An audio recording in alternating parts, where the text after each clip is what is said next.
What does a great salesperson do? 3 things very well. They teach a customer how to improve their business by using your product or service.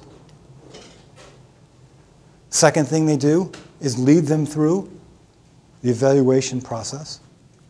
Lead them through. Wait a minute, how does that work? Aren't we going to send them a proposal and they're going to compare it? Not if we're fit assessing, right? Not if we're saying, when we work with organizations like yours, we're looking to bring that HR department to this level of standard. I'd like to come in and audit it. In there, I'd like to have the VP of HR, your recruiting leader, someone from procurement. And we're going to go through these things. So embedding yourself as the, and this is a word to write down, in that second step as the facilitator, to assess against the benchmark, is incredible sales, tremendously reduces any buyer conflict, and it positions you as the thought leader. The thought leader in this term is the person that's bringing the idea to the company. 77% of the time, the customer buys from the thought leader, even if their solution isn't the best. You don't have to be best.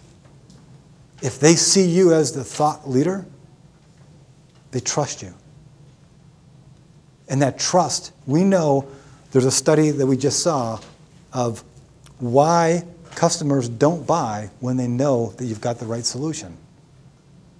So I said 77 on one piece, 76% of them answered, it's because I don't trust the salesperson or the sales team.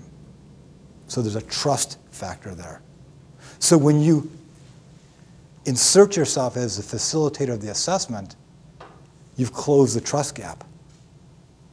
You're not any friends with any one of them. You're not building relationships with any of them. You're building a relationship with all of them. You're for all of them.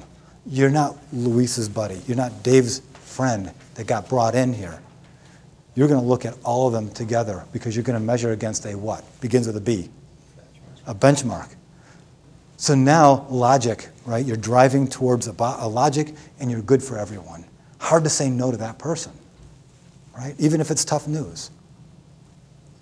So teach a customer how to do something better for their business, lead them through the evaluation process, and close on relative value.